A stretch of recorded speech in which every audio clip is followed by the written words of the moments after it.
있습니다. 시편 41편 1절부터 13절까지 우리 한 절씩 교독하겠습니다. 저부터 읽겠습니다. 가난한 자를 보살피는 자에게 복이 있으며 재앙의 날에 여호와께서 그를 건지시리로다. 여호와께서 그를 지키사 살게 하시리. 그가 이 세상에서 복을 받을 것이라. 주여 그를 그 원수들의 뜻에 맡기지 마소서. 여호와께서 그를 병상에 붙드시고 그가 누워 있을 때마다 그의 병을 고쳐 주시나이다.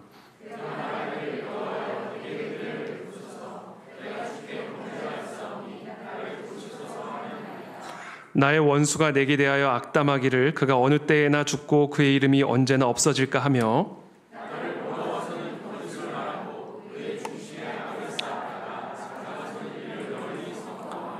나를 미워하는 자가 다 하나같이 내게 대하여 수군거리고 나를 해하려고 꾀하며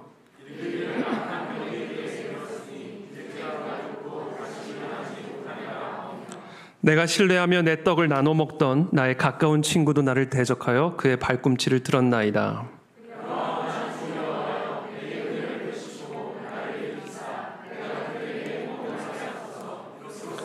내 원수가 나를 이기지 못하오니 주께서 나를 기뻐하시는 줄을 내가 알았나이다. 주께서 나를 온전한 중에 붙드시고. 함께 읽습니다. 이스라엘의 하나님 여호와를 영원부터 영원까지 송축할지로다. 아멘, 아멘. 네, 오늘은 병상에서 붙잡아야 할 은혜의 진리라는 제목을 가지고 오늘 함께 말씀을 나누도록 하겠습니다. 1절의 말씀이죠. 가난한 자를 보살피는 자에게 복이 있으며 재앙의 날에 여호와께서 그를 건지시리로다. 자, 여호와께서 재앙의 날에 건지시는 자는 누구인가? 오늘 본문에 따르면 가난한 자를 보살피는 사람, 가난한 자를 보살피는 사람을 하나님은 재앙에서 건져주신다. 이 하나님이 복을 주시고 하나님이 재앙의 날에 건져주시는 하나님이 정하신 원리와 법칙, 가난한 자를 보살피는 자를 건지신다는 거죠. 여기서 가난한 사람이란 단순히 물질적으로 가난한 사람만을 의미하는 것은 아닙니다. 재앙의 날을 만난 모든 사람들이 사실은 다 가난한 사람이죠. 지난주 시편의 말씀처럼 기가 막힐 웅덩이와 수렁에 빠진 자, 그래서 자신의 부귀 영화와 상관없이 자신의 힘으로는 그 웅덩이와 수렁에서 스스로 빠져나올 수 없는 자가 바로 가난한 자입니다.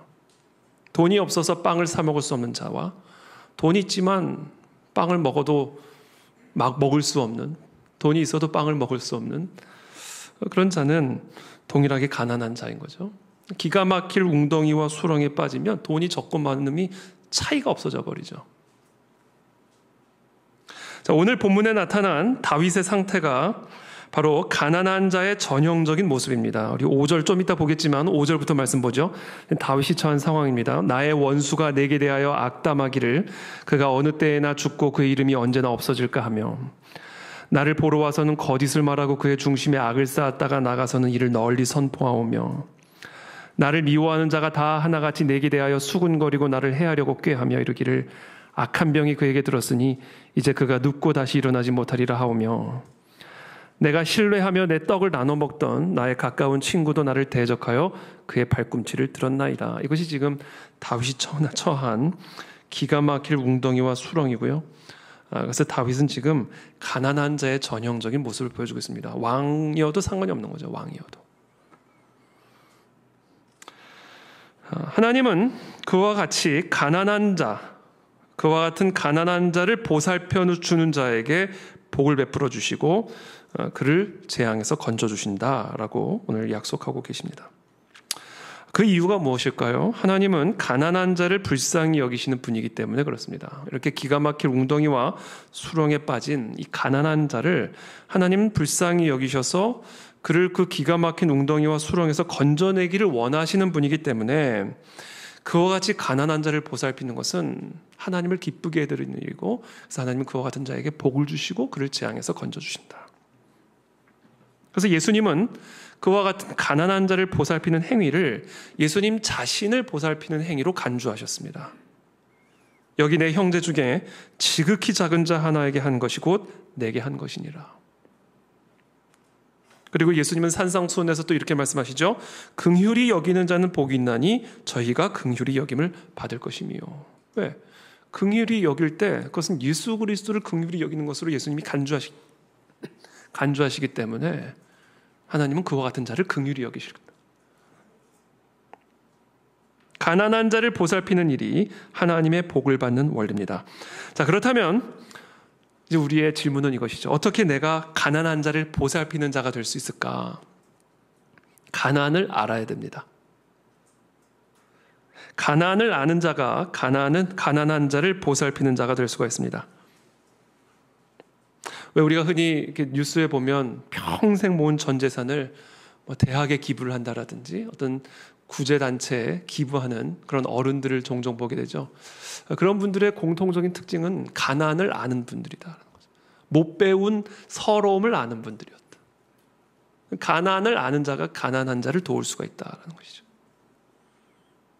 가난함이 가져다주는 절망, 가난함이 가져다주는 그 아픔을 아는 자가, 그 가난함이 가져다주는 그 무력감을 아는 자가 다른 가난한 자의 절망과 아픔을 보살피는 자가 될 수 있다라는 것이죠.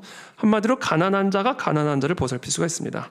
그런 의미에서 우리는 오늘 시편 41편 1절의 말씀을 가난한 자를 보살피는 자에게 복이 있으며, 이 말씀을 우리는 이렇게 의역해 볼 수가 있습니다. 가난한 자에게 복이 있다.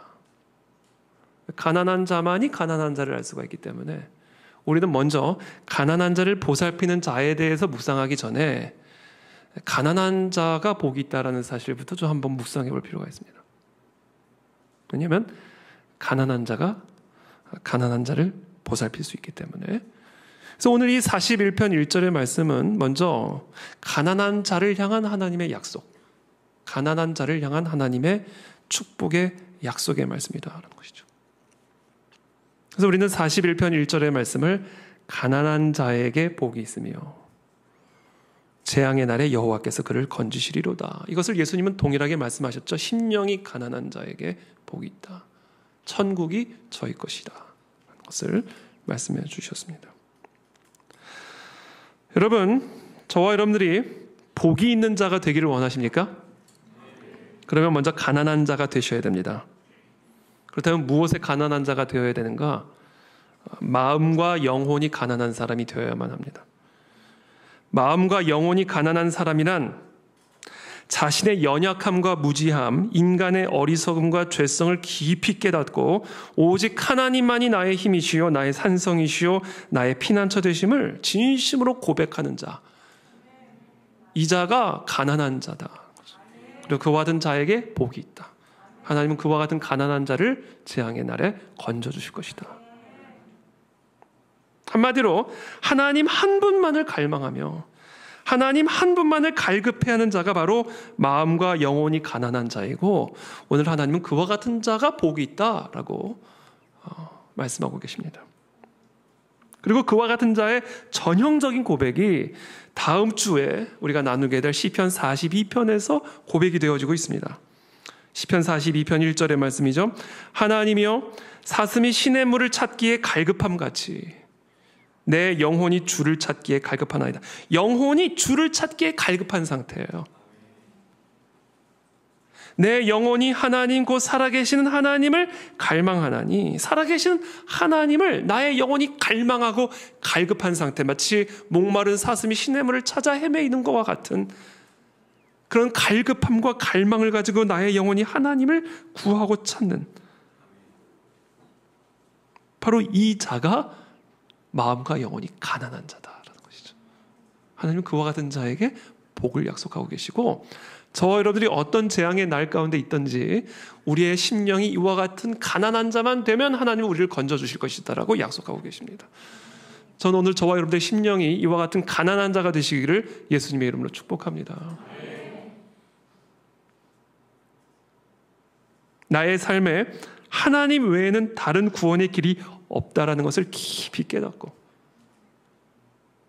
정말 영혼 중심으로 깨닫고, 그래서 오직 하나님만을 갈망하고 하나님 한 분에게만 굶주려 있는 자,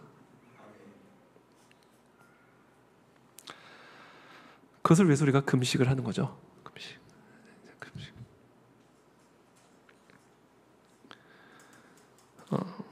여러분, 우리의 영혼이 낙심을 하게 되고 불안해하는 이유가 뭔지 아세요? 나의 가난함을 제대로 알지 못하거나 그것을 부정하고 있기 때문에 그렇습니다.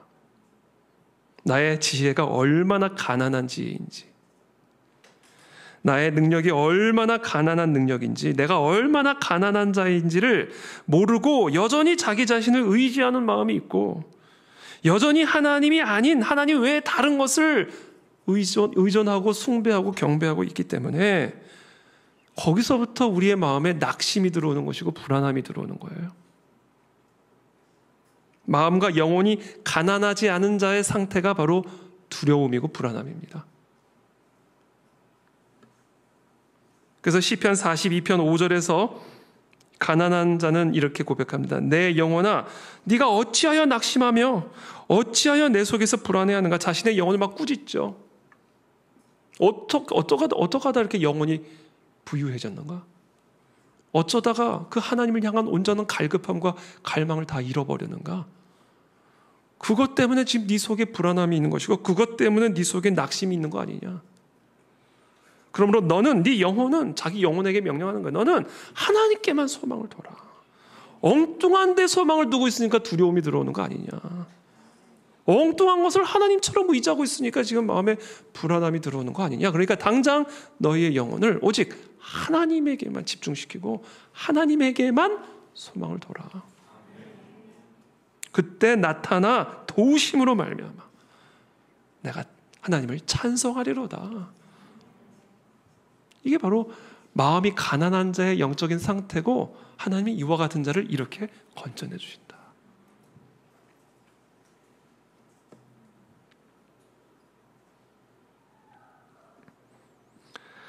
우리의 소망은 나의 돈에 있는 것이 아님을 믿으시기를 축복합니다.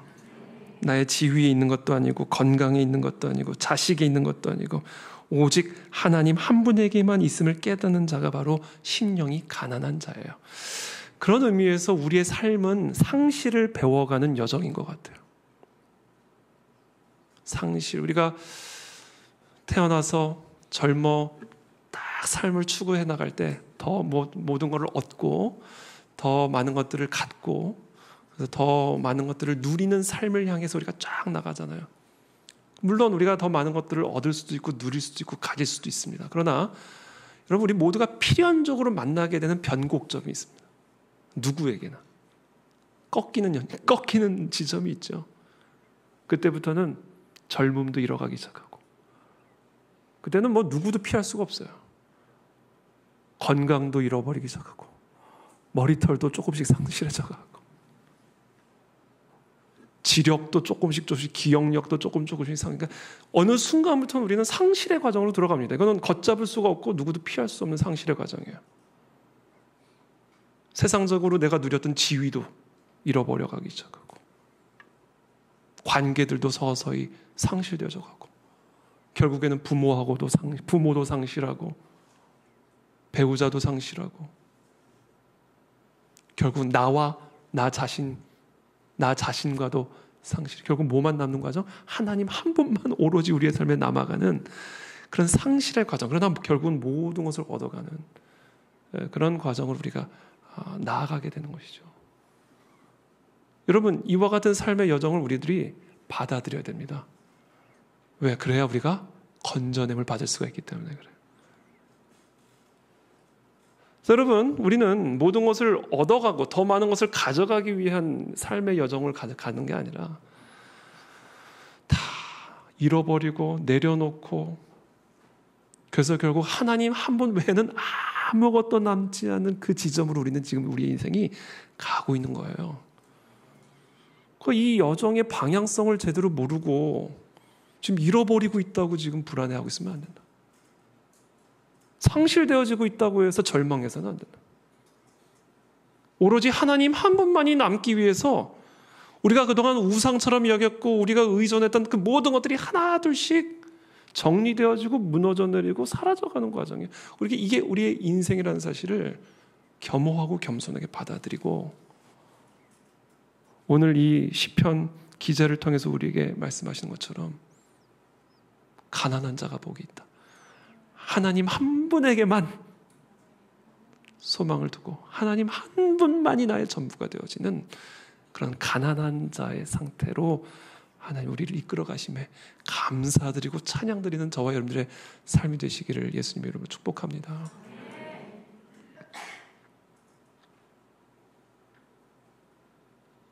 2절에 계속해서 이렇게 말씀하시죠. 여호와께서 그를 지키사 살게 하시리니 그가 이 세상에서 복을 받을 것이라. 주여 그를 그 원수들의 뜻에 맡기지 마소서. 자, 그렇다면 어떻게 우리가 이와 같은 가난한 심령을 가진 자가 될 수 있을까?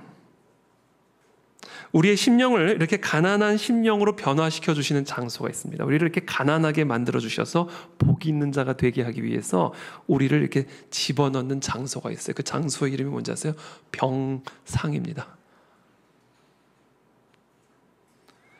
시편 41편 3절의 말씀이죠.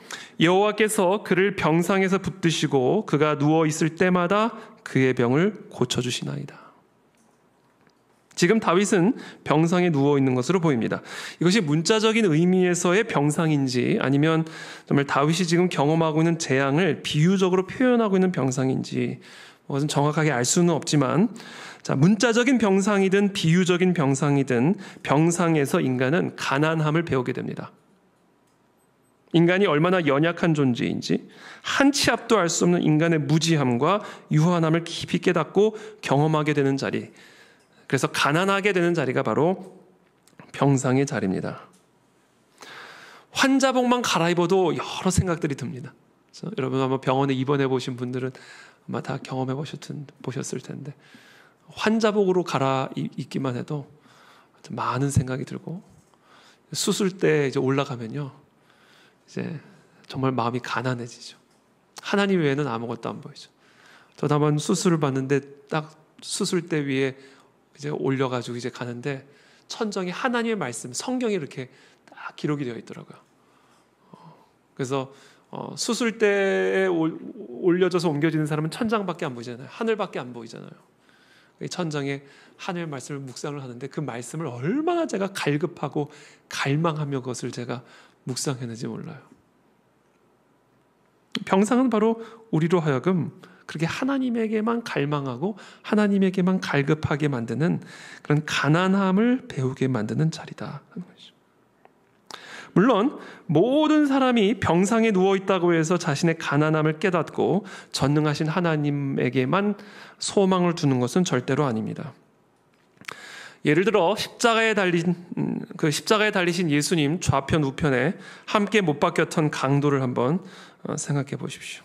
누가복음 23장 39절에 이렇게 기록을 하죠. 달린 행악자 중 하나는 비방하여 이르되 네가 그리스도가 아니냐, 너와 우리를 구원하라. 그러나 하나는 그 사람을 꾸짖어 이르되, 자, 또 다른 강도는 그 사람을 꾸짖어 이르되 네가 동일한 정죄를 받고서도 하나님을 두려워하지 아니하느냐. 이르되 예수여 당신의 나라에 임하실 때에 나를 기억하소서 하니 예수께서 이르시되 내가 진실로 네게 이르노니 오늘 네가 나와 함께 낙원에 있으리라 하시니라. 똑같은 상황에서 한 행악자는 예수 그리스도를 비방하고 저주하면서 결국은 죽었고요. 또 다른 강도는 그 예수 그리스도에게 은혜를 구하며 당신의 나라에 임하실 때 나를 기억하여 주십시오. 자, 이 둘의 차이가 무엇일까? 똑같은 병상에 누워있다 해서, 똑같은 십자가에 매달려 있는 사람이라고 해서 동일하게 자신의 가난함을 깨닫고 전능하신 하나님을 붙들므로 하나님의 건져냄을 경험하는 것은 아닙니다. 저는 이 시간 여러분을 축복합니다. 지금 혹시 병상의 자리에 누워있는 분들이 계신다면 마음을 강팍하게 하지 마시고 하나님의 은혜를 구하게 되기를 축복합니다. 가난한 마음으로 예수님을 붙잡게 되기를 바랍니다. 마치 예수님 옆에 은혜를 구했던 이 강도와 같은 마음으로 예수 그리스도의 은혜를 붙드는 저와 여러분들이 되시기를 축복합니다. 4절에 보면 이 두 강도의 아주 핵심적인 차이를 우리가 알 수 있습니다. 내가 말하기를, 다윗의 표현이죠. 여호와여 내게 은혜를 베푸소서. 내가 주께 범죄하였사오니 나를 고치소서 하였나이다. 이게 사실은 강도의 고백이었죠. 구원받은 강도의 고백이죠. 내가 말하기를 여호와여 내게 은혜를 베푸소서. 당신의 나라가 임할 때 나를 기억하여 주십시오. 내가 주께 범죄하였사오니 나를 고치소서 하였나이다.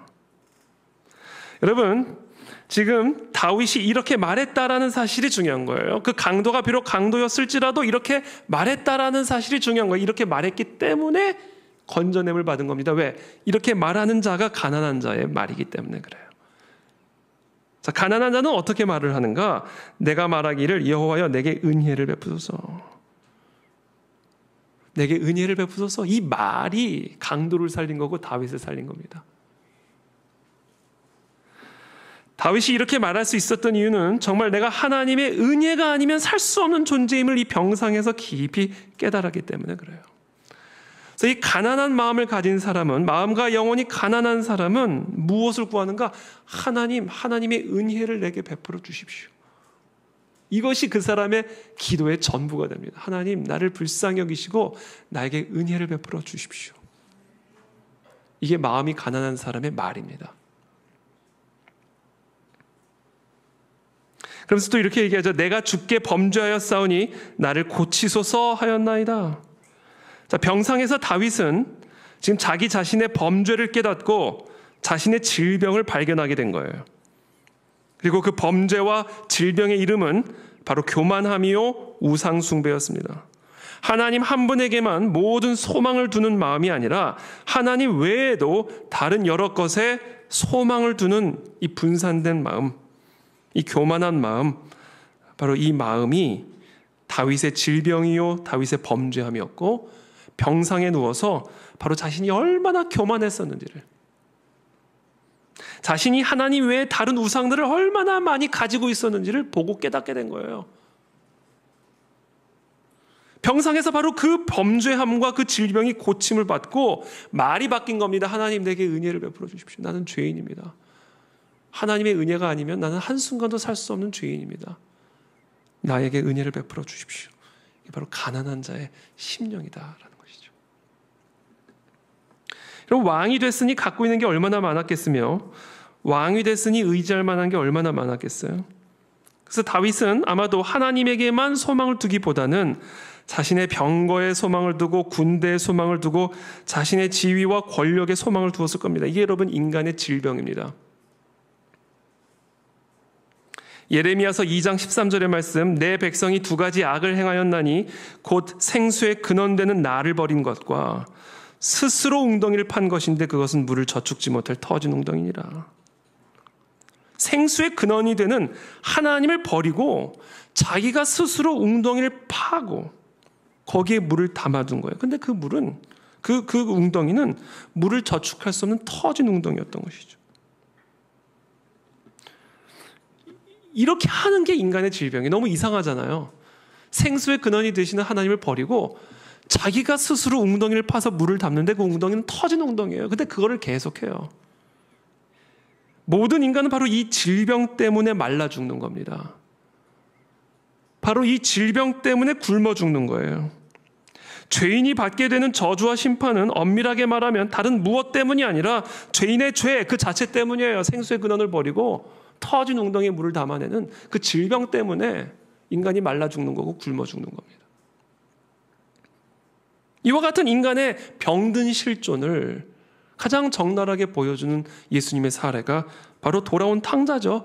아버지를 떠나서 결국 돼지가 먹는 쥐염 열매도 없어서 말라 죽고 굶어 죽는 상태가 돼버리잖아요. 이처럼 인간은 하나님 앞에 가난한 마음을 가지고 하나님에게만 우리의 모든 소망을 두는 삶을 살아가는 게 아니라 끊임없이 하나님이 아닌 다른 것에 소망을 두고 우리의 믿음을 둠으로 돌아온 탕자처럼 굶어 죽고 말라 죽고 비틀어 죽는, 하나님을 목말라 하지 않는 병, 하나님에게 굶주려 있지 않는 병, 하나님에게만 소망을 두고 하나님만을 갈망하지 않고 하나님만을 갈급해하지 않은 병, 이게 다윗의 범죄였고 다윗의 질병이었습니다. 이것을 병상에서 깨닫게 된 거죠.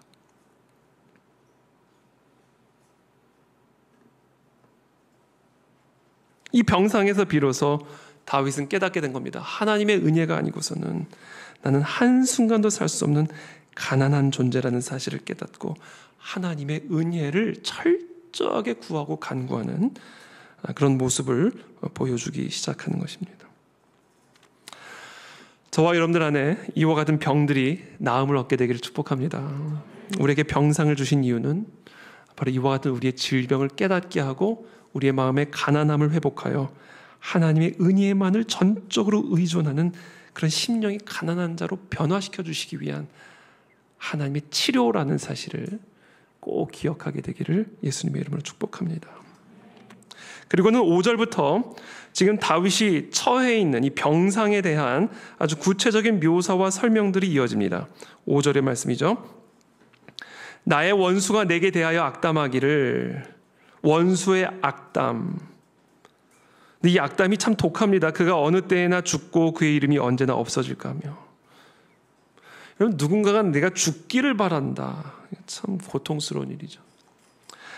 6절에 나를 보러 와서는 거짓을 말하고, 자, 나를 보러 와서는 좋은 말만 해요. 그러나 그의 중심에는 악을 쌓았다가 나가서는 그 악을 널리 선포를 하죠.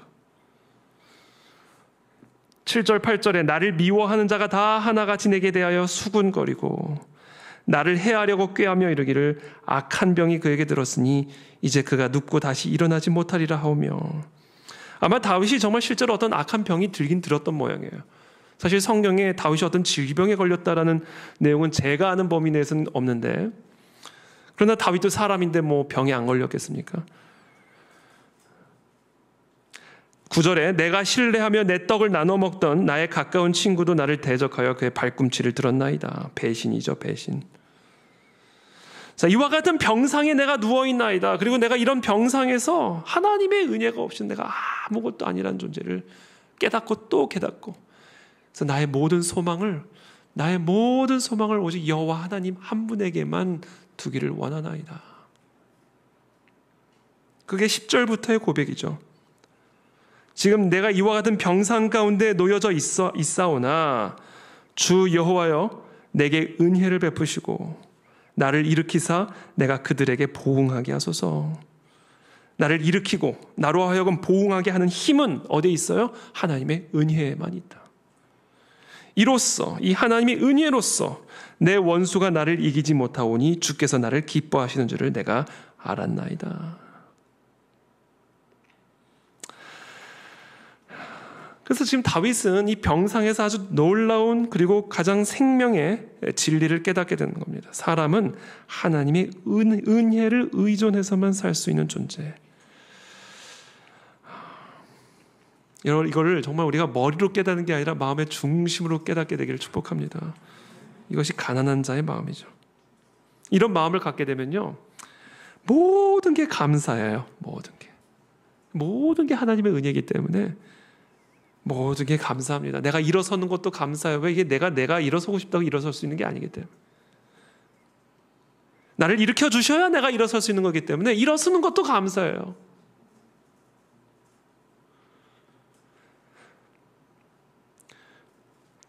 내가 보응하고 싶다고 보응할 수 있는 게 아니라 하나님이 내게 은혜를 베푸셔서 보응하게 해 주셨기 때문에 보응하는 거라. 그래서 하나님께 감사하는 거죠. 내가 이기고 싶다고 이길 수 있는 게 아니야. 하나님이 나를 이기게 해 주셔야 이길 수 있는 거예요. 모든 게 은혜인 거예요. 그래서 모든 게 하나님께 감사합니다. 그래서 여러분, 이 마음이 가난한 자의 삶은요, 한마디로 이렇게 우리가 표현할 수가 있습니다. 수동태의 삶이에요. 내가 하고 싶다고 하는 게 아니야. 하나님이 나를 하게 해 주시니까 하는 거예요. 이게 은혜로 사는 사람의 고백입니다. 내가 일어서고 싶다고 일어서는 게 아니라 일어서게 해 주셔야 일어나는 거다. 그래서 이 가난한 자의 마음이 가난한 자의 삶이란 한 단어로 수동태의 삶, 하나님의 의해 하는 삶. 그래서 모든 게 은혜고 모든 게 감사. 이게 가난한 자의 마음이죠. 우리의 삶은 나의 힘으로 이루어가는 능동태의 삶이 아니라 내가 하고 내가 이루고 내가 일어서고 이와 같은 능동태의 삶이 아니라, 그런 사람은 병상에 좀 갔다 오셔야 돼요. 이게 내가 일어서고 싶다고 일어서는 게 아니구나. 철저하게 하나님에 의해서만 이루어지는 수동태의 삶. 이 능동태의 삶에서 수동태의 삶으로 고침을 받는 장소가 바로 병상이다. 최근에 우리 2002년 월드컵 경기의 영웅이라고 불려져 유상철 선수가 여러분 다 아시죠? 췌장암으로 최근에 소천을 했습니다. 미국에 아주 가장 영향력 있는 저자이자 목사인 팀 켈러 목사님도 최근에 췌장암 판정을 받아서 지금 투병 중에 계십니다. 최근에 제가 한 신문 기사를 읽었는데요. 홍해걸 박사라고 의학 전문 기자인데 이분도 자기가 지금 폐암 판정을 받아서 제주도에 내려가 있다라는 그런 기사를 썼습니다. 그러면서 그 기사에서 이 홍해걸 박사가 이렇게 얘기합니다. 암은 누구도 피해갈 수 없다. 수명이 늘어가면서 세포도 늙고 손상받기 때문에 암은 어떻게 보면 우리가 아까 제가 말씀드린 것처럼 상실의 과정이다. 이 상실의 과정에서 피할 수 없는, 이렇게 얘기합니다. 미처 진단받지 못하고 죽는 경우까지 포함하면 2명 중 1명은 일생에 한 번 암에 걸린다고 봐야 된다. 그러니까 세속적으로 표현하면 이분은 이렇게 표현하죠. 암도 운이다. 이건 운이지. 뭐 건강 관리한다고 뭐 피할 수 있고 뭐 이런 게 아니다. 수년 전 존스 홉킨스 대학의 연구 결과에 따르면 금연, 절주, 운동 등 아무리 노력을 해도 암의 3분의 2는 세포 분열 과정에서 무작위로 생긴다. 무작위로. 그래서 이분의 말에 따르면 암에 걸리는 이유가 특별히 건강 관리를 소홀히 했기 때문도 아니고 혹은 부모로부터 나쁜 유전자를 물려받아서도 아니고 이건 정말 말 그대로 운이다. 운. 무작위로 일어나는 일이다. 똑같은 암이라 할지라도 그 암세포가 지닌 돌연변이 유전자에 따라 다른 양상들이 나타날 수 있고 똑같은 일기암이라 해도 증식이 빠르고 전이가 강해지면 수술받아도 죽을 수 있다. 같은 사람의 암이라도 시간이 지나면서 암세포의 유전자가 달라지기도 한다. 그러면서 이렇게 얘기해. 지금 이 순간에도 우리의 몸속에는 암이 자라고 있다. 지금 이 순간에도.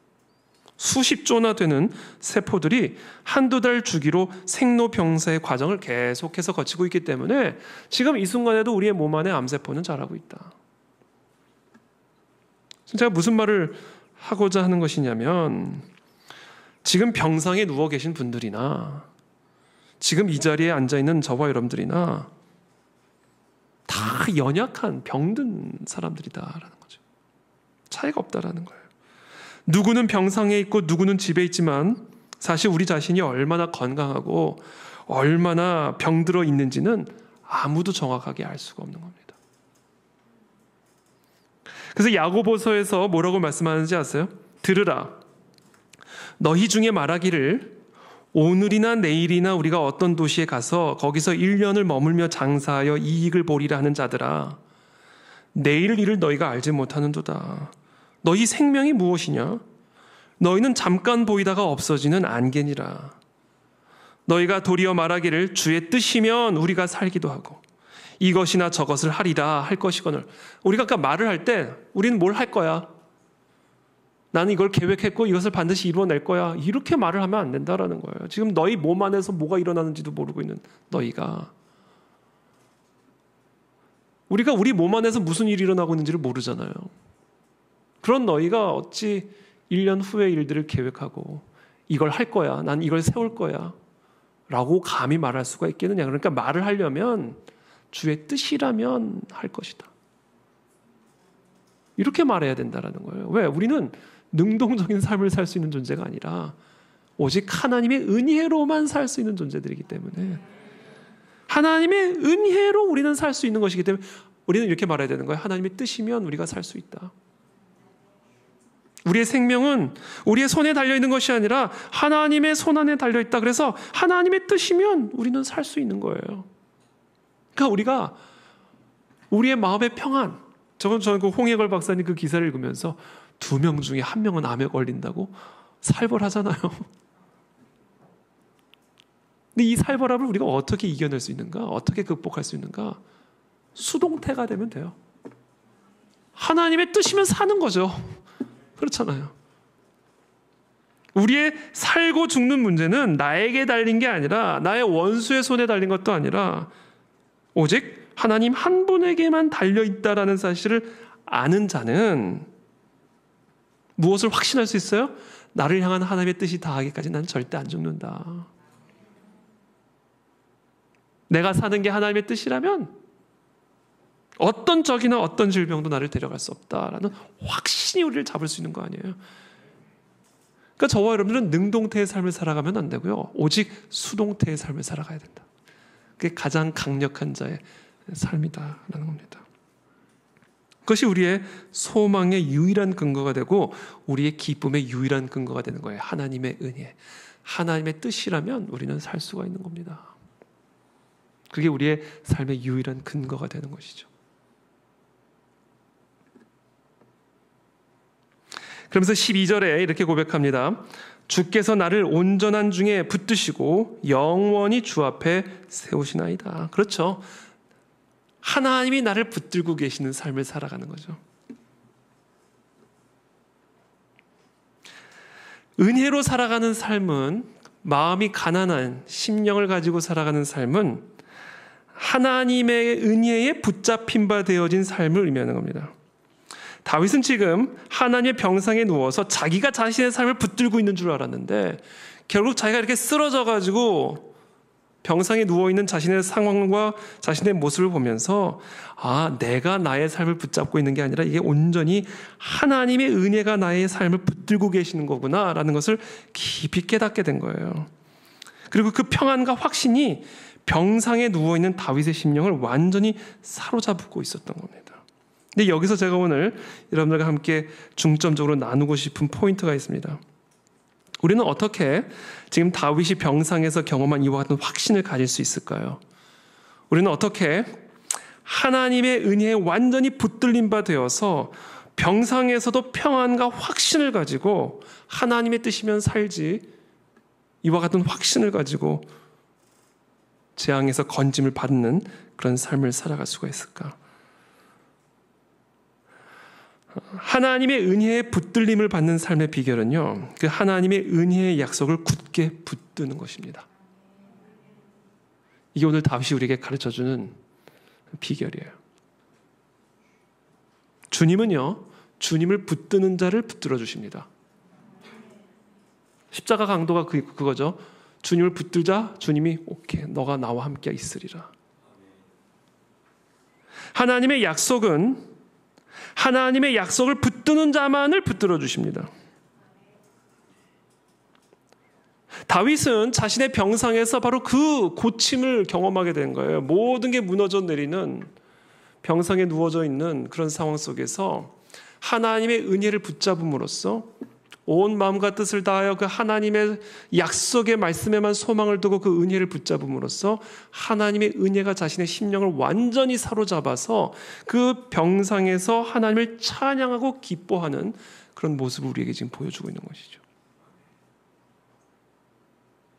하나님의 은혜가 저와 여러분들의 생각과 마음과 심령을 완전히 사로잡기를 원하십니까?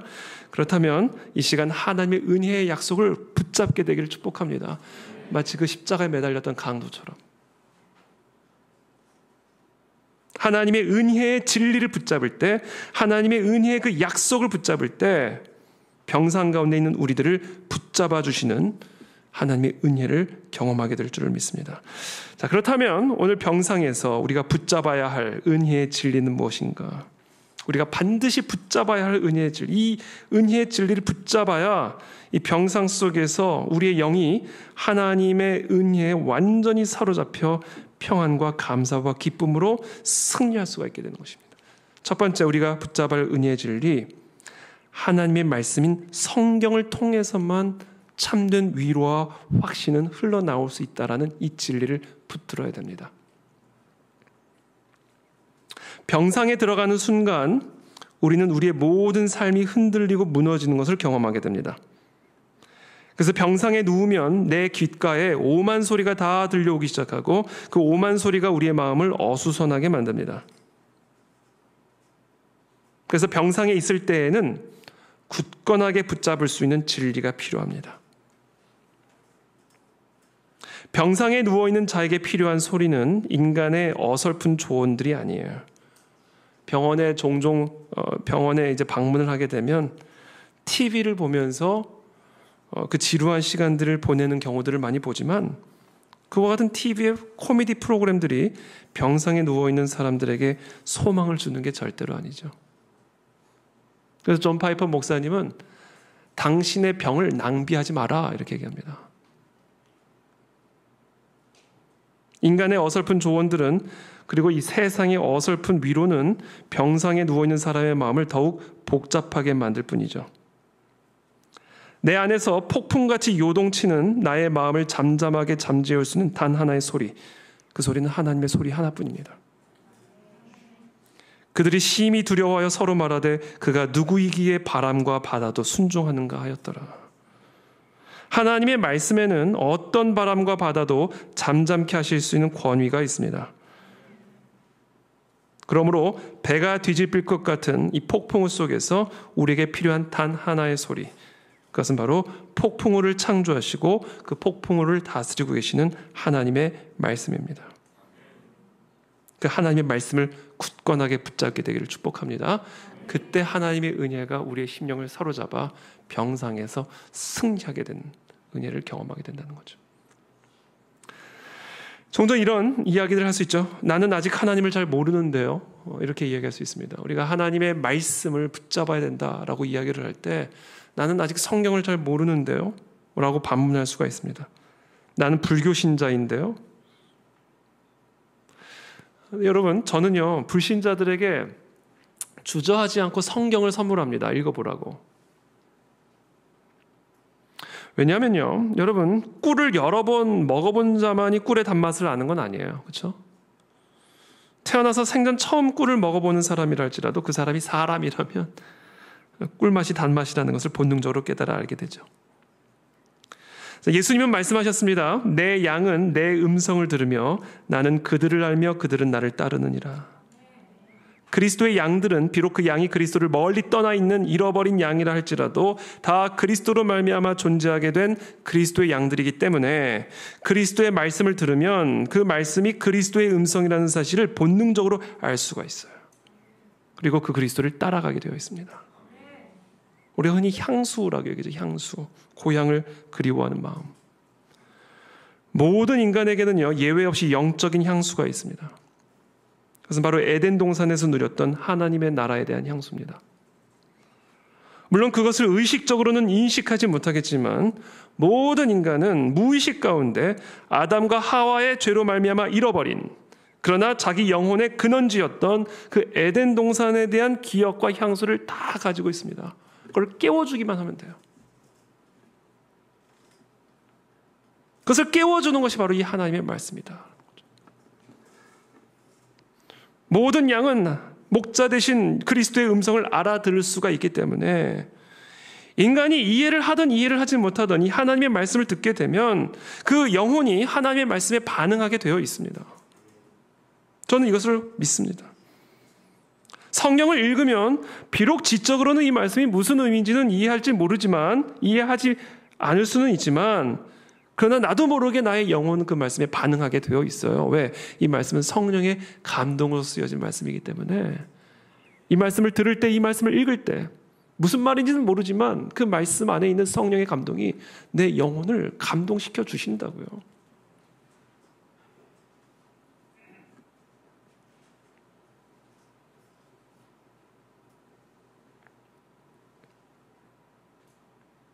물론 그래서 제가 사실은 이건 뭐 제 변명일지 모르지만 설교를 길게 하는 이유가 제가 일부러 길게 하는 게 아니라 초신자, 중신자, 고급신자 뭐 이런 거 구분하지 않고 진리냐 비진리냐가 중요한 것이고 그것이 하나님의 말씀이냐 아니냐가 중요한 것이지 방법론적인 것은 부차적인 거예요. 그 말을 알아듣든 알아듣지 못하든 또는 그 시간들이 지루하든 지루하지 않든 그 시간을 통해 그 자리에서 하나님의 말씀이 선포만 되어진다면 그 말씀은 사람들의 영혼을 움직이게 되어 있습니다. 전 그걸 기대하고 또 그걸 확신하는 거죠. 지난주에 기도가 길었잖아요. 2부 예배 때. 처음 우리 교회 오셨던 분이 계셨던 것 같아요. 처음 우리 교회 오셨던 분이 이제 자발적으로 오신 거예요. 자발적으로. 태어나서 처음 교회 오신 거예요.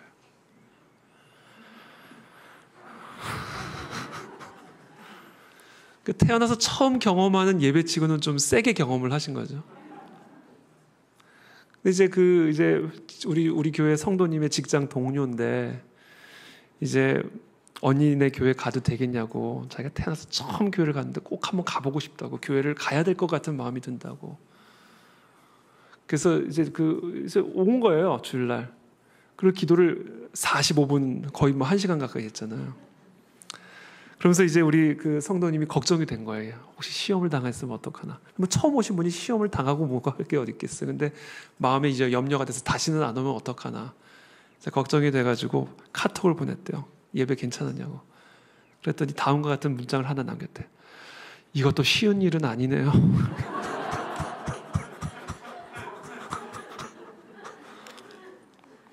근데 여러분, 그게 쉬운 일이나 쉽지 않은 일이나 많아. 그 자리에 하나님의 임재가 있고 하나님의 영이 있으면요, 그분은 어떻게 해서든지 구원을 받게 돼 있어요. 뭐 한 번에 구원을 받겠습니까?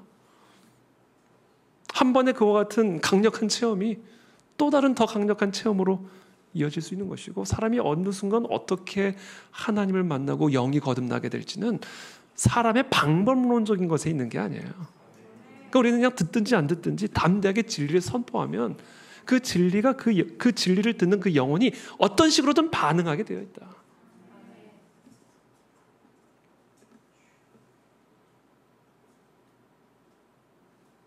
물론 모든 사람들이 그 말씀을 듣는 순간 변화를 경험하는 건 아니죠.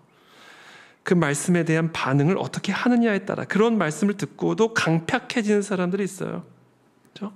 더 강팍해지는 경우들도 있죠. 그래서 히브리서 3장 15절에 이렇게 말씀하시죠. 오늘 너희가 그의 음성을 듣거든 경노하시게 하던 것 같이 너희 마음을 완고하게 하지 말라.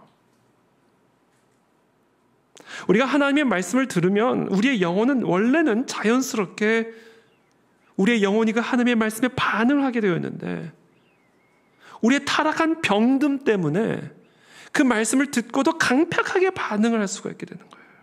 그렇게 하지 말라는 거예요. 한번 말씀을 붙잡아 보라는 겁니다. 믿음이 가지 않더라도 한번 읽어보고 한번 들어보라는 거예요. 한번 그 말씀이 나의 영혼에게 한번 말씀하실 수 있도록 기회를 한번 드려보라는 겁니다. 지루하더라도, 마음에 좀 짜증이 나더라도, 자꾸 나도 모르게 내 마음에 강팍한 생각들이 들어올지라도 그것들을 자꾸 쳐내면서 하나님이 무슨 말씀을 하실지, 내 영이 이 말씀에 어떤 형태로 반응할지를 기대하는 마음을 가지고 말씀을 붙잡아 보라는 거예요. 그때 반드시 제가 보장하고 약속드립니다. 달콤함을 경험하게 될 겁니다. 어느 순간. 그 강팍해지는 그 순간만 넘어가면 돼요. 그걸 이겨내야 됩니다. 물론 방법론적인 면에서 그 강팍함을 너무 자극하지 않는 방식의 예배도 우리가 고민해 볼 수는 있지만 그게 궁극적인 해결 방법은 아니다라는 거예요. 뭐 예배 드리면서 사탕 나눠주면 뭐 말씀을 잘 들을 것 같으세요? 아이스크림 나눠주면서 예배를 드리면 뭐 예배 시간을 단축시키고 예배 시간을 짧게 하면 그 말씀이 더 강력하게 그 영혼 속에서 일을 하실 것 같으세요? 아니에요. 이건 강팍함의 문제이기 때문에 방법론에 달려있는 게 아니에요. 이거는요. 진리냐 아니냐에 달려있는 것이고 그 진리를 받아들이는 사람의 마음의 문제인 거지. 그러니까 한번 그걸 넘어가 보자라는 거예요. 넘어가. 그럼 반드시 우리의 영이 그 하나님의 말씀에 반응하면서 깨어나기 시작하고 변화되어지기 시작하는, 말 그대로 뒤집히는 일들이 일어나게 된다. 반드시. 왜? 이 말씀은 하나님의 말씀이기 때문에 그래요. 두 번째, 우리 하나님의 선하심을 붙잡게 되기를 축복합니다. 이게 병상에서 우리가 붙잡아야 할 진리예요. 먼저 하나님의 말씀 어떤 상태라도 강팍하게 하지 말고 이 약속의 말씀을 붙드는 것. 두 번째, 하나님의 선하심을 붙잡게 되기를 바랍니다. 그때 하나님이 우리의 인생을, 우리의 영혼을 사로잡아요. 우리가 이 하나님의 선하심을 붙잡을 때 그 선하신 하나님이 나를 붙잡습니다. 병상의 시간은 고난의 시간이죠. 그리고 우리는 그와 같은 병상의 시간에 당연히 하나님은 선하신 분인가? 라는 의문을 가질 수밖에 없습니다. 조지 밀러는 19세기 영국의 극빈 아동을 위한 고아원을 지은 그런 고아의 아버지로 유명하죠. 1870년 그가 65세가 되던 해에 그의 부인이 먼저 세상을 떠나게 되었습니다. 아내를 깊이 사랑했던 이 조지 밀러는 시편 119편 68절을 본문으로 이렇게 전했습니다.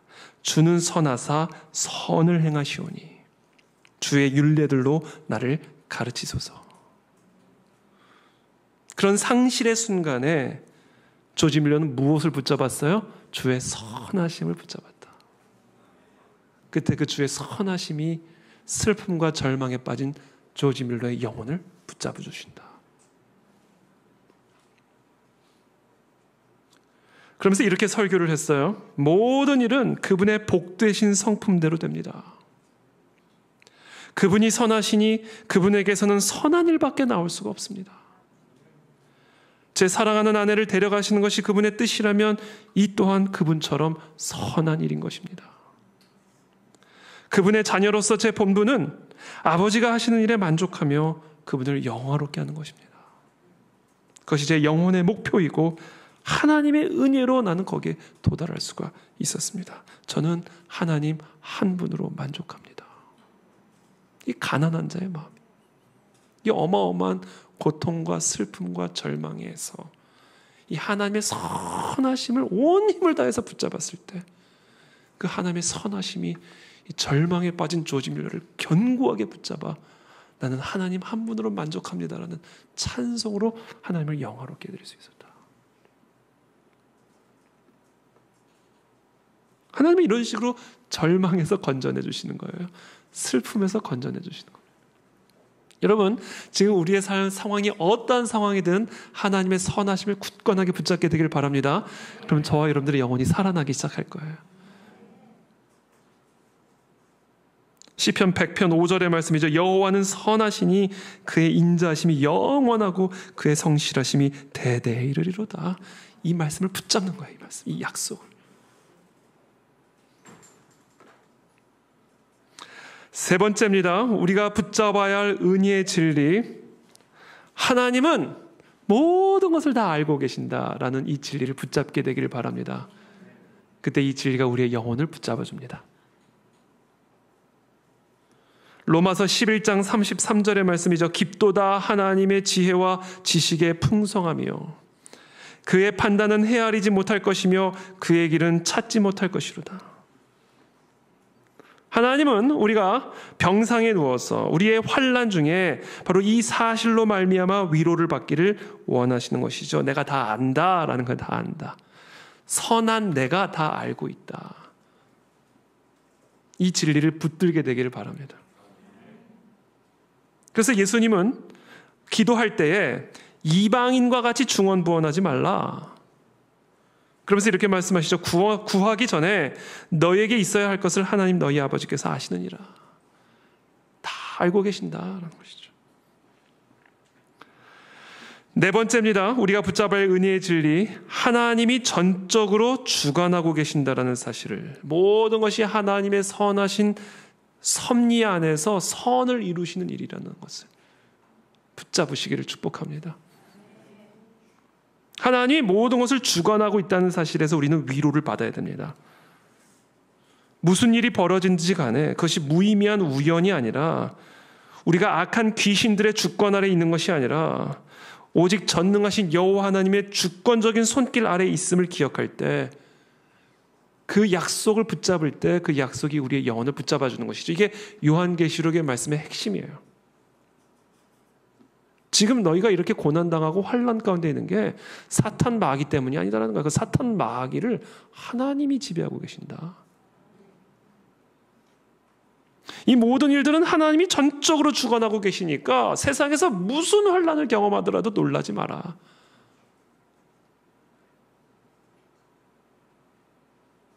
이사야서 46장 10절의 말씀이죠. 나의 뜻이 설 것이니 내가 나의 모든 기뻐하는 것을 이루리라. 여러분, 무조건 하나님의 뜻이 이루어지게 되어 있습니다. 우리는 무조건 이기게 되어 있고요. 악인은 무조건 심판받게 되어 있어요. 이미 끝난 게임을 우리는 지금 하는 거예요. 이미 끝난 전쟁을 싸우는 겁니다. 이겨놓고 싸우는 전쟁이에요. 그러므로 우리가 어떠한 병상 가운데 있을지라도 바로 이 진리를 굳건하게 붙잡으셔야 돼요. 그때 그 진리가 나의 영혼을 붙잡아 줍니다. 그래서 절망에서 건져내 주시고 두려움에서 건져내 주시는 하나님의 복을 누리게 되는 것이죠. 다섯 번째, 우리가 흔히 병상에 눕게 되면 또는 환난이나 재앙을 경험하게 되면 우리가 우리 스스로를 자책하기가 쉽죠. 내가 무슨 죄를 저질렀기에 이와 같은 어려움을 주셨나. 도대체 내가 무슨 큰 죄를 저질렀기에 하나님이 나를 이렇게 책망하시는가. 이런 자책을 하게 되죠. 그것은 올바른 자책입니다. 죄 때문에 당하는 환난이죠. 모든 환난의 뿌리는 죄에 있습니다. 모든 질병의 뿌리에는 죄가 있어요. 우리가 당하는 이 병, 우리가 당하는 이 모든 환난, 우리가 당하는 이 모든 재앙은 죄의 싹시 사망이라는 사실을 우리에게 생생하게 가르쳐주는. 그래서 우리가 이 병상에 누우면요, 죄를 멀리하게 되어 있습니다. 죄의 추악함을 깨닫게 되고, 거룩이 회복이 되고, 정결이 회복이 되고, 성결이 회복이 되죠.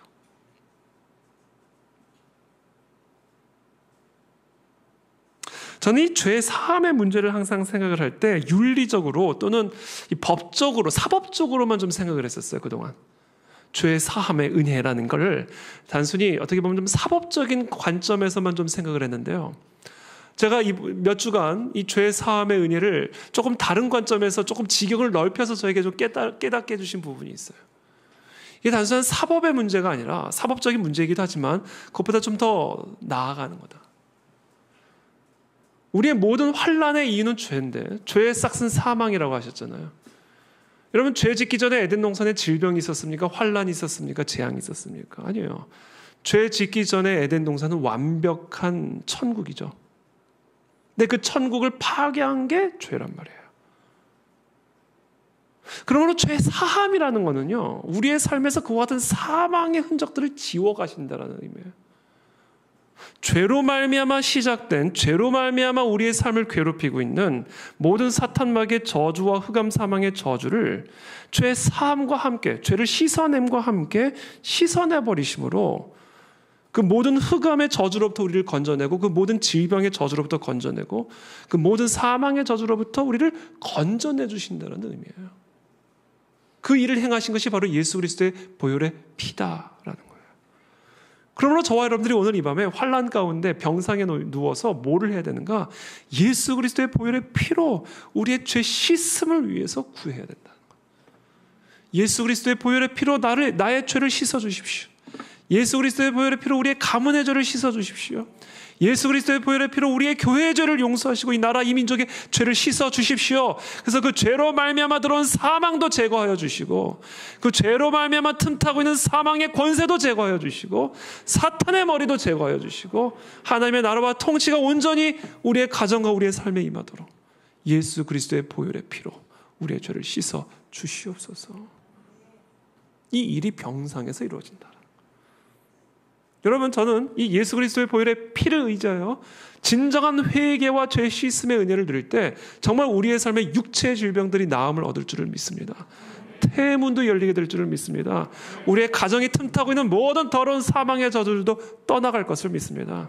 우리의 가정이 우상도 무너질 것이고, 우리의 삶에 재집 드나들고 있는 사탄 마귀의 출입도 끊어질 것이고, 그래서 우리의 가정에 질병들이 낫고 정신병이 낫고 귀신 들린 것들이 떠나가고 강력한 죄의 결박도 끊어지고, 이게 바로 예수 그리스도의 보혈의 피로 말미암아 죄의 사함을 누릴 때 우리에게 주어지는 선물이에요. 그러므로 죄의 싹이 사망인 것처럼 의의 싹은 생명인 겁니다. 의의 싹은 자유고 해방인 거예요. 그것을 이루는 게 그리스도의 보혈의 피다. 그것을 이루는 게 병상의 시간이다. 그래서 41편 13절에서 다윗은 이렇게 노래하고 찬양합니다. 이스라엘의 하나님 여호와를 영원부터 영원까지 송축할지어다. 아멘. 아멘. 이 예수 그리스도의 보혈의 피로 말미암은 자유함, 승리. 오늘 이 13절의 말씀은 단순히 시편 41편의 마무리가 아니라 시편 1편으로 시작이 되는 제1권의 마무리입니다. 그러므로 시편 41편 13절의 이 마무리는 1편부터 41편까지의 마무리. 그래서 오늘 이 41편 13절은 결국 우리로 하여금 다시금 시편 1편으로 돌아가게 만드는 거죠. 복 있는 사람은 누구인가? 오직 여호와의 율법을 즐거워하여 그의 율법을 주야로 묵상한도다. 그는 시냇가에 심은 나무가 철을 따라 열매를 맺으며 그 잎사귀가 마르지 아니함 같으니 그가 하는 모든 일이 다 형통하리로다. 이 약속의 말씀을 견고하게 붙들게 되기를 축복합니다. 그 자를 하나님의 은혜가 붙들어 주신다. 그래서 어떤 병상에서도 찬양이 터져나오고 기쁨이 나오고 승리를 경험하고, 바로 이것이 마음이 가난한 자에게 주어지는 복이에요.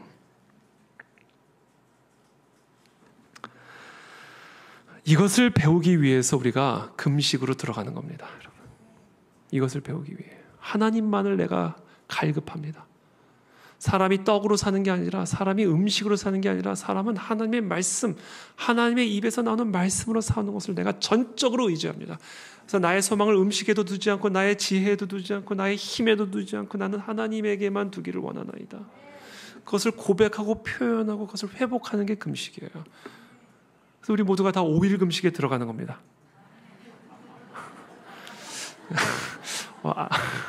여기서 왜 웃음이 나오는지 저는 이해가 안 돼요. 하루든 이틀이든 3일이든 4일이든 5일이든 우리가 이 금식을 통해서 회복해야 될 게 바로 이거예요. 이 가난한 심령. 하나님, 그동안 내가 내 지혜로 해결해 버렸던 거, 내가 하나님만 갈망하고 하나님만 의지함으로 가난한 자로 내가 다시 서겠습니다. 그동안 내가 부유했습니다. 그동안 내가 너무 교만했습니다. 그래서 내가 이 시간 다시 병상으로 들어갑니다. 이게 금식이죠. 금식의 자리가 곧 병상의 자리죠. 너무 기대돼요, 저. 정말이에요. 너무 기대됩니다. 하나님이 이 5일간의 금식을 통해서 내 심령이 이 기름기 낀, 이 높아진, 이 부패한 나의 죄성을 어떻게 낮추실지, 그렇게 낮춘 나의 심령에 하나님이 또 어떠한 은혜를 부어주실지가 너무 기대가 됩니다. 특별히 여러분, 이런 병상의 은혜를 체험하잖아요. 이런 가난한 자의 마음을 경험하게 되잖아요. 정말 하나님에게만 모든 것을 소망을 두고 가난한 자의 자리에 들어가면요, 그 자는 반드시 가난한 자를 위해서 기도하는 자가 됩니다. 가난한 자를 보살피는 자가 돼요. 해답을 찾았거든요. 하나님, 나와 같은 지금 상황에 놓여 있는 자들을 위한 중보의 자리로 나가기를 원합니다. 이런 자가 돼요. 가난한 자는요. 왜? 가난한 마음을 알거든요. 가난을 경험한 사람은 가난한 자를 알거든요. 그래서 이렇게 가난한 자의 자리에 내려가게 되면요, 그 사람은 반드시 가난한 자를 위해서 중보하는 자가 됩니다. 병든 자, 고통 가운데 있는 자, 나도 육체를 가졌으니 육체가 갇혀있는 자를 위해서 그들의 고통을 생각하며 하나님 그들을 구원하여 주십시오라며 금식하며 중보하는 자가 된다는 거예요. 우리는 그 자리로 올라가야 돼요. 우리 그안의 진리교회 모든 성도들은 금식하며 가난한 자를 위해서 중보할 수 있는 자리로 들어가야 됩니다. 그 자에게 복이 있다. 그 자는 무조건 재앙에서 건져줄 거다.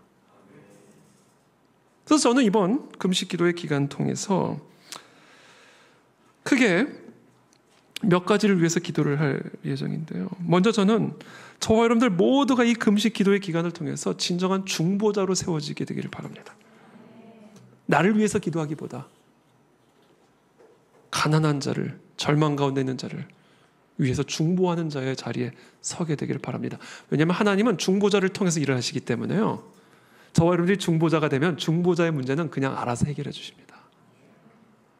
이게 우리가 재앙에서 건짐을 받는 거예요. 나의 재앙에서 나를 건져내달라고 기도할 게 아니라 재앙 가운데 있는 자를 위해서 기도하면 하나님은 나를 재앙에서 그냥 자연스럽게 건져내 주세요. 왜? 가난한 자를 보살피는 자에게 복이 있다 말씀하셨잖아요. 그러니까 내가 나를 위해서 복을 달라 기도할 필요가 없어요. 가난한 자를 보살피며 금식하며 내가 그들을 위한 중보자로 서면 하나님 내 자녀를 복 주시고 내 가정을 복 주시고 내 삶의 문제를 해결하신다는 거죠. 그래서 저는 이번 우리 금식 기도회는 물론 그렇다고 해서 우리의 문제를 가지고 기도하지 말라는 얘기는 절대로 아니에요. 그러나 우리가 더 본질적으로는 중보자로서 금식하며 하나님 앞에 나아가는 자가 됐으면 좋겠다. 그래서 먼저 그것을 위해서 제가 우리 기도 제목, 아주 간략한 기도 제목 5가지를 정리한 거를 준비를 했습니다. 이제 주일날 이제 드릴 텐데, 첫 번째, 우상 숭배죄를 회개합니다. 먼저 우리의 죄를 회개하는 거죠. 높아졌던, 가난하지 않았던, 하나님에게만 소망을 두지 않았던 우리의 죄를 회개함으로 우리 금식을 시작하게 되기를 바랍니다. 하나님 외에 다른 신들, 전통, 물질, 성공, 세상, 자신 등등을 숭배했던 우리의 우상 숭배죄를 용서해 주십시오. 하나님에게만 온전한 믿음과 소망을 두지 않고 자꾸 엉뚱한 것에 소망을 두었던 우리의 죄를 회개합니다. 두 번째, 가족의 영혼 구원을 위해서 기도합니다. 내가 이 가정의 중보자로 서기를 원합니다. 나를 통해 이 가정을 복 주십시오. 우리의 가정을 구원하여 주십시오. 사랑하는 나의 가족이 예수 그리스도를 영접하여 영원한 사망과 저주의 웅덩이로부터 건져냄을 받을 수 있도록 나의 이 금식의 기도를, 나의 이 가난한 심령의 간구를 응답하여 주시옵소서. 세 번째, 그 안에 진리교회 영적 부흥을 위해서 우리의 교회의 중보자로 서는 금식 기도회가 되기를 바랍니다. 저를 비롯한 우리 모든 교육자들의 영육간의 강건함을 위해서 기도하고, 교회 성전의 이전을 위해서 기도하고, 성령 충만한 교회 리더십들이 세워져서 마지막 때 예수 그리스도의 사명을 감당하는 교회가 되게 하여 주시옵소서.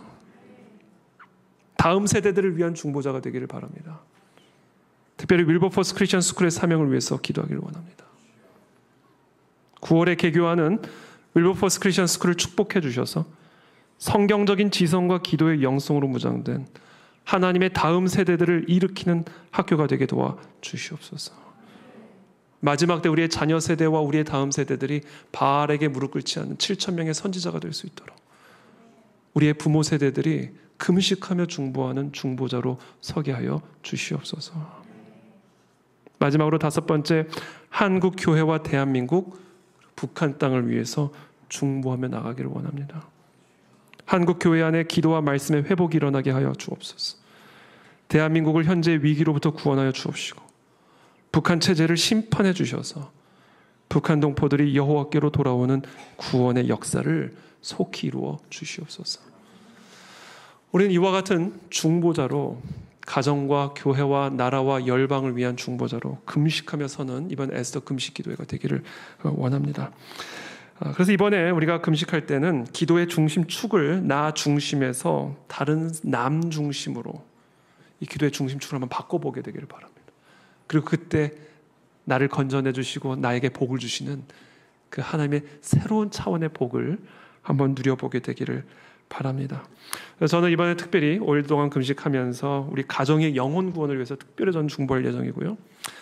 기도 제목을 우리 목사님께서 아주 잘 정리를 해주셔서 거의 책이 나올 만큼 상당한 분량의 기도의 그 영혼의 구원을 위한 기도의 제목을 받았습니다. 저는 이제 그걸 가지고 새벽마다 또 낮 저녁마다 그 한 분 한 분을 위해서 금식하면서 중보할 겁니다. 그리고 제가 준비한 그 이메일 주소 하나만 보여주시죠. 아이고, 크게도 보여주시네. staytopray@gmail.com 이라고 하는 이메일을 제가 새롭게 계정을 만들었습니다. 이번 금식 기간 동안에 특별히 여러분들 좀 비밀스러운 아마 개인적인 말 못할 기도 제목들이 있을 거라고 저는 생각이 듭니다. 그러나 누군가가 좀 함께 중보해 주었으면 하는 또 금방 커지네요. 감사합니다. 그러나 누군가가 좀 함께 중보해 주기를 바라는 그런 기도의 제목들이 있을 거라고 생각이 듭니다. 이거는 저만 볼 수 있는 이메일이에요. 그러니까 여러분들이 저에게 공유해 주시고 또 제가 기도해 주기를 원하시는 기도의 제목들이 있다면 저 이메일 주소로 여러분들의 기도의 제목들을 좀 간략하게 정리를 해 주셔서 보내주시면 제가 그 기도의 제목을 아무도 볼 수 없는 비밀번호로 무장되어 있는 제 아이패드에 저장을 해서 이 금식 기도회 뿐만 아니라 앞으로도 계속해서 새벽마다 그 기도의 제목을 가지고 중보하도록 하겠습니다. 그래서 제가 이번 금식 기도회를 맞이하면서 제가 다짐한 게 나는 우리 교회 성도들의 중보자로 서리라. 내가 뭐 일일이 다 신방 다닐 수는 없잖아요. 그러나 성령님이 신방하게 해드릴 수는 있다. 여러분 제가 신방하는 걸 원하세요? 성령님이 신방하는 걸 원하세요? 저는 이 자리에서 여러분들을 위해서 중보할 때 성령님이 여러분들의 심령에 신방해 주시고 여러분들의 가정에 신방해 주시고 여러분들의 자녀에게 신방해 주실 줄을 저는 믿습니다. 이 중보의 기도로 이 금식하며 중보하는 이 중보의 기도로 우리 성도들의 삶을 만져주시고 위로해 주시고 건져주시는 이같은 하나님의 놀라운 기이한 일들을 이번 금식 기도회를 통해서 정말로 경험하고 맛보게 되기를 소망합니다. 우리가 그런 마음을 가지고 이번 우리 금식 기도회에 참여하게 되기를 예수님의 이름으로 축복합니다. 함께 기도하겠습니다.